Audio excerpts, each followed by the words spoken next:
Oi, gente, meu nome é Camila e no vídeo de hoje a gente vai falar um pouquinho sobre o mau comportamento das crianças, dos filhos, né? E sobre qual que é a melhor forma que a gente pode fazer para lidar com esse mau comportamento. E aí, gente, tudo bem? Então, se você tem filhos, se você convive com alguma criança, com certeza você já presenciou um momento de mau comportamento dessa criança e pode ser que isso tenha te tirado do sério e você tenha se questionado muitas vezes o porquê que isso está acontecendo. Será que a sua criança tem algum distúrbio do comportamento? Será que é uma criança má? O que será que está acontecendo com essa minha criança que eu posso fazer para melhorar? Onde foi que eu errei, né? A gente se questiona como pai. E é por isso que eu tô fazendo esse vídeo, porque eu sei que a gente fica nessa angústia mesmo, eu também aqui passo por isso às vezes e eu quero dividir um pouco de conhecimento com você. Então, eu quero te falar que hoje, assim, o mau comportamento, depois de muitos estudos e principalmente estudos com a neurociência, nós sabemos que o mau comportamento infantil, que é aquele comportamento que a gente às vezes vê caracterizado como uma criança que bate, uma criança que xinga, uma criança que chora muito, né, fora do que seria um padrão para uma criança que quebra coisas. Esse tipo de comportamento, ele muitas vezes está ligado, ou na verdade todas as vezes está ligado a uma necessidade emocional dessa criança.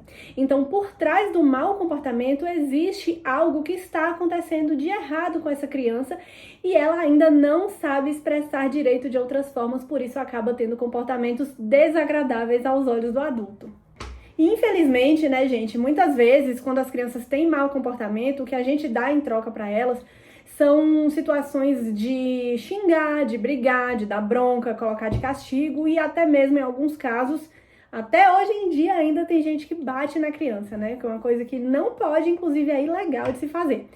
Só que, na verdade, se nós tivermos o real conhecimento que prova pra gente que o mau comportamento não é porque a criança quer, não é de caso pensado, a gente vai ser capaz de entender isso e de dar o melhor suporte para aquela criança, entender o que ela pode estar precisando para traduzir aquilo e esses comportamentos vão ficar cada vez menos frequentes.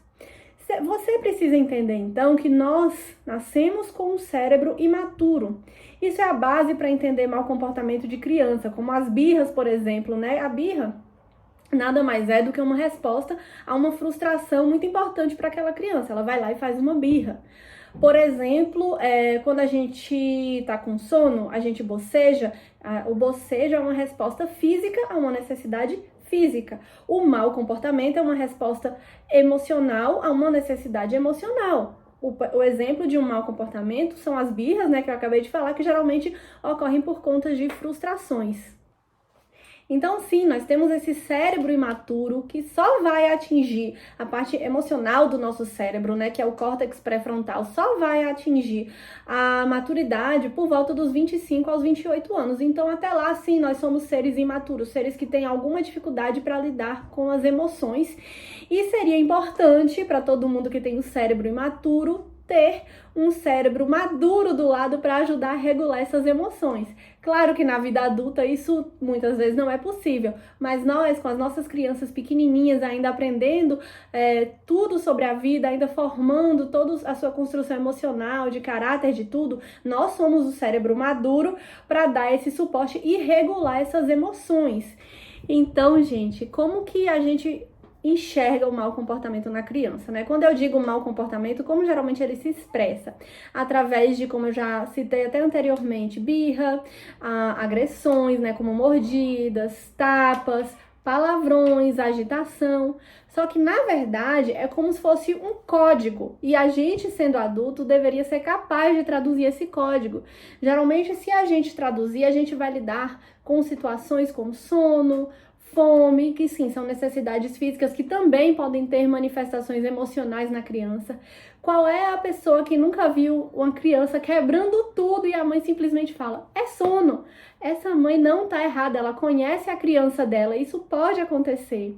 Mas além dessas necessidades físicas, né, de sono, de fome, outras coisas podem acontecer, estão também as necessidades emocionais. Então pode ser uma criança que não tá se sentindo respeitada, que não tá se sentindo ouvida, que não está se sentindo amada, que tem muitos questionamentos, por exemplo, sobre a chegada de um irmão mais novo, ou sobre a mudança de uma residência, ele não está se sentindo bem alocado no local físico onde ele está, e isso pode ser traduzido sim como mau comportamento.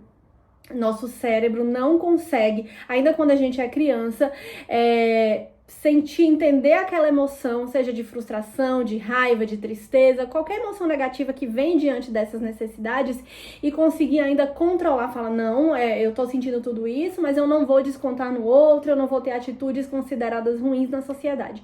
A gente, criança, não consegue ter essa resposta dessa forma como um adulto teria. Então, cabe a nós, os adultos responsáveis por aquela criança, conseguir fazer essa regulação. E para fazer essa regulação, é preciso que a gente esteja atento a essa criança. E aí, começando a falar de como que nós podemos intervir nesses maus comportamentos, a gente vai falar que você precisa ouvir a sua criança, estar realmente presente, né? Não tá só presente de corpo, tá presente de mente também, prestando atenção naquela criança, fazendo uma companhia efetiva, né? Aquele famoso, o tempo de qualidade que tem se tanto falado, porque a gente percebe que muitas vezes a gente tá com outras pessoas, mas tá no celular, tá com a cabeça em outro lugar e não tá verdadeiramente ouvindo aquela pessoa. Nós, como pais, mães responsáveis pela criança, temos que ter um tempo de qualidade com os filhos, de forma que nós possamos estar verdadeiramente abertos a ouvir aquela criança, entender o que realmente ela precisa. Às vezes a criança só quer brincar, mas ela não sabe te falar, eu quero brincar, mãe, porque talvez ela não vê em você a pessoa que vai brincar com ela, ela acha que o papel de brincar é do amiguinho. E aí ela tá ali agitada, querendo uma brincadeira, e você não sabe o que tá acontecendo, a criança tá quebrando seu jarro, a criança tá riscando a sua parede, e você não tá entendendo o que tá acontecendo. Então, a primeira coisa é decodificar. A criança te dá um código, que é o mau comportamento, você vai decodificar essa informação e tentar entender o porquê, o que está levando a esse mau comportamento. E para isso nós precisamos de tempo de qualidade e ouvir, estar atento àquela criança. Estar atento a essa criança significa que, a depender da sua fase do desenvolvimento, você pode perguntar se é uma criança que já sabe falar e falar um pouco sobre as suas emoções, sobre as suas necessidades. Se for uma criança que ainda não fala, você, como cuidador ali, tem que ter a sensibilidade de perceber questões de rotina, mudou alguma coisa, olhar o corpo físico mesmo da criança, ela pode estar sentindo alguma dor, alguma coisa, uma fome, comeu algum alimento que não tolerou, como está o ritmo intestinal dessa criança, essa criança está fazendo xixi adequadamente, ela bebeu água, como foi o sono dessa criança nas últimas noites, qual foi o ambiente que ela dormiu, ela foi exposta à tela de alguma forma diferente do habitual, né, que nem deveria ser exposta, mas foi exposta de alguma forma diferente do habitual, foi exposta a ambientes com muito barulho, recebeu visitas em casa. São muitas coisas que nós podemos nos perguntar e pensar também na parte emocional. Como está sendo o meu dia a dia com o meu filho ou com essa criança que eu ajudo, que eu faço parte do cuidado dela? Eu tenho conversas com ela se sente confiante em me contar situações da vida dela, sente confiança em mim para me dizer, para me contar algum segredo, alguma coisa especial que ela tá sentindo. Ela é uma criança que tem apoio emocional verdadeiro. Se ela for brincar na rua e alguém bater nela, ela tem para quem contar. Essa criança está se relacionando bem com o irmão. É muito comum que a criança apresente mau comportamento após a chegada de algum irmão mais novo, porque ela não sabe lidar com a perda daquele espaço que era totalmente dela e agora ela tem que dividir. A criança não vai verbalizar isso, dificilmente a criança vai verbalizar, inclusive crianças grandes, né? Eu passei por isso, eu tenho 2 filhos com diferença de 9 anos entre eles, e eu sabia que a minha filha estava com ciúmes, mas ela não falava, mesmo já tendo 9 anos, ela sabia o que ela sentia, mas ela não queria me falar, porque eu acho que também ali ela já tinha uma responsabilidade assim, eu já sou grande e eu não posso ter ciúme do meu irmão, mas já acontece, gente, é do ser humano, nós somos adultos e nós temos ciúmes. Então quem está vivenciando essa questão de ter um filho que nasceu por agora e tem um irmão mais velho, prestar muita atenção nisso. Então agora, gente, eu vou te apresentar 5 passos para que você possa sair desse momento de mau comportamento da sua criança da melhor forma possível para você, cuidador, e para ela, sem causar constrangimento, sem causar traumas na sua criança. O primeiro passo é gerar conexão. Então, a criança precisa sentir que você está verdadeiramente disponível ali para ela. Olho no olho, escutando bem ela, escutando verdadeiramente. Passou um bebê por aqui. Ignorem. Então, o segundo passo que precisa acontecer é a corregulação. O que é isso, né? Como eu já falei, o cérebro da criança, ele é imaturo, o seu cérebro, ele é capaz de regular emoções. Então, naquele momento que a criança tá num mau comportamento, seja uma birra, seja batendo em alguém, riscando uma parede, falando palavrões, essas situações que eu já citei, é necessário que você, como adulto, corregule aquela situação. Como assim? Chegue na criança, mostre que você está presente, fique ali ao lado dela, não saia de perto dela em nenhum momento, mas você não pode ser agressivo, você não pode gritar. Se ela estiver num ambiente público, você tem que retirar ela sim do ambiente para que ela não seja exposta e fale calmamente que você está ali presente, que ela não precisa fazer aquilo, que você está ali disponível para resolver aquela questão com ela. O terceiro ponto é a comunicação. Passado aquele pico de estresse, aquele momento maior do mau comportamento, chegou a hora de você se comunicar com a criança, buscar entender o que aconteceu, falar para ela o quanto você está disponível para ela, explicar aquela situação, tudo o que aconteceu diante daquela situação, o que pode gerar negativamente, como que vocês podem usar aquilo para poder encontrar soluções para alguns problemas, como que vocês podem usar aquilo para buscar coisas melhores para a família de vocês. O quarto passo, gente, é identificar os sentimentos, ajudar aquela criança a entender o que ela está sentindo, porque às vezes ela ainda não consegue. Ela é uma criança que não sabe falar ou até mesmo sentir, identificar dentro de si se aquilo é uma tristeza. Você quer passar o quê? Ele quer passar um desodorante em mim. Se aquilo é uma tristeza, se aquilo é sono, se aquilo é angústia, se aquilo é medo, o que está acontecendo com aquela criança? Então, chegou o momento de você ajudar a traduzir junto com ela que sentimento é aquele que gerou aquele comportamento ruim. E por último, gente, tá na hora de tentar buscar soluções para aquele problema. Então, identificado o sentimento, então, Alexandre, por exemplo, fez uma birra porque ele queria um brinquedo e eu não dei. Eu vou ajudar ele a identificar que ele ficou frustrado e entendendo que ficou frustrado, nós vamos buscar situações. Eu vou ter que explicar para ele que na vida nós não vamos ter tudo que a gente quer, mas que existem formas de ajustar esse sentimento. E aí vocês podem me falar assim, bom, Camila, você me falou como que eu posso sair ali do momento do mau comportamento. Gente, eu tô falando do mau comportamento, o menino tá aqui, ó, detonando meu desodorante pela casa. Mas eu tô sozinha com ele, então vai ser isso aí. Não vou me estressar pelo que não é necessário, não é mesmo? Depois eu ajeito.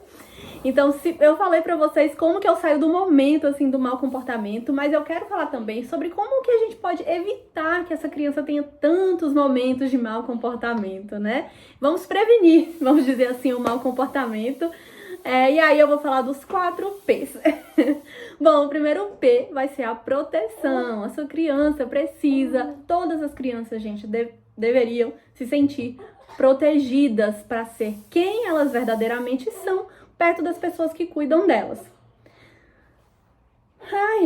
Olha só, né? Vai acabar meu desodorante. Mas assim, o ideal é que a sua criança esteja protegida ao seu lado. Ela pode ser quem ela quer ser e não ter medo disso. Isso é muito importante, muito fundamental. Já ouviu falar aquela história? A criança estava na companhia de uma pessoa que não são os pais, por exemplo, e ela tá super bem, ela tá super comportada, e aí quando chega a mãe, a criança quebra tudo, a criança acaba com o mundo. É justamente porque na frente da mãe, se é uma mãe que protege a criança, ela pode ser quem ela verdadeiramente é. Então tá tudo bem, nisso daí é normal ser assim, tá? O segundo P é a previsibilidade. Então, como assim? Você tá falando de previsibilidade? É sobre rotina, Camila? Não, é além da rotina. Rotina é bom sim pra criança, mas não é sobre isso que eu tô falando. Eu tô falando... Gente... Bora falar sobre a previsibilidade, que é muito além da rotina. Sim, a criança ela tem que ter a sensação de que ela pode esperar por qualquer coisa que aconteça e o cuidador dela vai estar lá da melhor forma para ela. Então, se ela se frustrar, aquele cuidador está disponível para mim. Se tiver uma grande felicidade, aquele cuidador vai comemorar comigo. Se eu tô com fome, ele vai me dar comida. Se eu tô com sono, ele vai me ajudar a dormir. É a previsibilidade do amparo, do apoio, de saber que pode contar com você, que é o pai, que é a mãe que cuida da criança. O terceiro P, gente, é o passatempo. O que é o passatempo? O passatempo é brincar. Então, é muito importante brincar com a criança. A criança tem que brincar sozinho? Sim, é importante ela aprender a brincar sozinha. A criança tem que brincar com amigos? Sim, também é muito importante, com os colegas de escola. Mas também tem que brincar com os pais, com quem cuida dela. Faz parte, é papel dos pais. Brincar com a criança, ter momentos lúdicos com a criança, fazer passeio, ir numa piscina, caminhar, ir num parque, enfim, ter momentos lúdicos com a criança faz parte, tá? Se você pretende ter filhos, saiba que você precisa brincar com sua criança, vai fazer parte da sua função como pai, como mãe, tá bom? E o quarto P é a proximidade, então seu filho precisa ir além da proximidade física com você, tem que haver uma proximidade emocional. Seu filho tem que estar conectado a você e atingir essa conexão vai acontecer a partir de itens, de situações que eu já falei aqui, como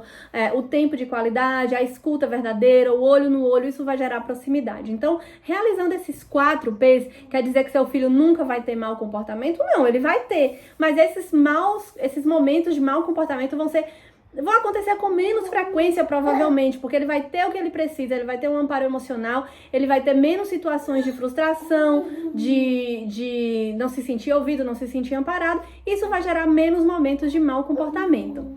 E por último, eu queria falar com vocês sobre o seguinte: se por um acaso você aplicar tudo que eu te falei aqui, ter certeza que tá tudo ok, e ainda assim a criança continuar apresentando maus comportamentos com muita frequência, o que pode ser feito?